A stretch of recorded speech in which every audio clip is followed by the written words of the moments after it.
The moment begins quietly, almost deceptively calm, the kind of calm that exists only seconds before history decides to interrupt the ordinary. Studio lights glow with their usual confidence, cameras glide with mechanical precision, and a familiar television rhythm hums beneath everything. This is daytime television, a space built on predictability, comfort, and controlled conversation. But on this day, that balance bends. A figure enters the frame who does not belong to the disposable cycle of headlines. She carries decades, not minutes. Awards, not applause breaks. A presence shaped by Shakespearean stages, Oscar nights, and performances that defined entire generations of cinema. This is not just a guest. This is legacy walking into a format that thrives on immediacy. And that is where the electricity begins. The atmosphere subtly shifts. You can feel it even before anything happens. There is weight in the air, the kind that cameras cannot fully capture but audiences instantly sense. This is not just another celebrity appearance. This is experience colliding with format. Gravitas meeting daytime momentum. Authority stepping into a space that rarely knows what to do with it. As the conversation progresses, the energy tightens. Not dramatically at first, not explosively. It tightens the way a storm does, slowly pulling tension inward, compressing space, making every second feel heavier than the last. The usual television smiles feel thinner. The rhythm feels strained. The unspoken becomes louder than the spoken. This is where the clip becomes unforgettable. Because what unfolds is not about shouting or spectacle. It's about contrast. About generations of storytelling colliding with modern broadcast dynamics. About a figure who has spent a lifetime commanding silence stepping into a space that feeds on interruption. The clash is subtle, yet seismic. Viewers don't lean forward because of what is said. They lean forward because of what is felt. There is a moment where control shifts. Where the usual rules of the set stop working. Where the energy no longer belongs to producers, presenters, or cue cards. It belongs to the presence in the chair. To the history in the room. To the unmistakable power of someone who has never needed permission to speak. This is the wow moment. Not loud, not chaotic, but undeniable. Social media later explodes not because of scandal, but because of symbolism.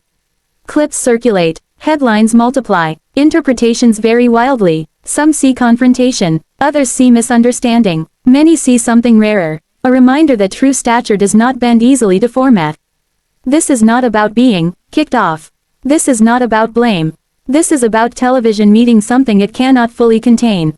The fascination lies in how quickly the moment escapes the studio.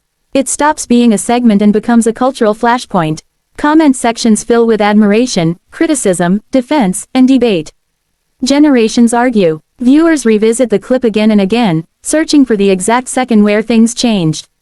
And that's the magic of it. Because the most powerful moments in media are rarely planned. They happen when authenticity disrupts structure. When legacy walks into a system built for speed. When a human moment overrides production polish. The clip endures because it feels real. No scripts. No rehearsed drama. Just presence versus format. In an era dominated by viral outrage and disposable clips, this moment stands apart. It reminds audiences what true cultural weight looks like. What it feels like when someone who has nothing left to prove enters a space designed for constant proving. That is why the video keeps resurfacing. That is why people keep watching. That is why it refuses to fade. Because it is not about television. It is about power, dignity, and the quiet intensity of someone who has already written their place in history. And when moments like this happen, they don't need explanation. They don't need embellishment. They speak for themselves. This wasn't just a segment. It was a collision, a reminder, a moment where legacy briefly stopped the machine, and the world noticed. What happens after the camera's cut is often more powerful than what happens on air, and this moment proves it. Because once the broadcast ends, the real engine starts moving. Clips escape the studio, context fragments, headlines sharpen, and suddenly, a few minutes of daytime television expand into a global conversation. The internet does what it always does. It chooses sides, it simplifies, it dramatizes, but beneath the noise, something deeper is happening. People aren't reacting to a single exchange. They're reacting to what it represents. Authority meeting modern media, legacy meeting format, experience meeting interruption. This is where the moment transforms. What once felt contained now feels symbolic. Viewers begin revisiting past interviews, past performances, past speeches. They compare eras. They compare manners. They compare the weight of silence to the speed of modern commentary.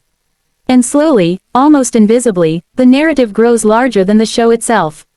Because this was never about a chair on a set. It was about presence. A presence built over decades of discipline, precision, and mastery. A presence shaped by stages where every word mattered, where silence carried meaning, where interruption was not noise but consequence. That presence does not disappear when a camera changes angle. It does not shrink when a format demands pace. It simply exists, uncompressed, unedited. And that is why the tension felt so real. Television today thrives on rhythm, on flow, on controlled chaos, but true gravitas doesn't flow. It anchors. And when something anchored enters a moving system, friction is inevitable. That friction becomes the heartbeat of the clip. People replay it, not to hear what was said, but to observe body language, timing, restraint, and reaction.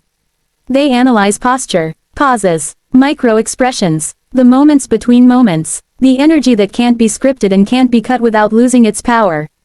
This is where the wow deepens. Because the more you watch, the clearer it becomes that this was not confrontation in the traditional sense. It was misalignment, two worlds operating under entirely different rules. One built on immediacy, the other on endurance. One designed to move on quickly, the other designed to last.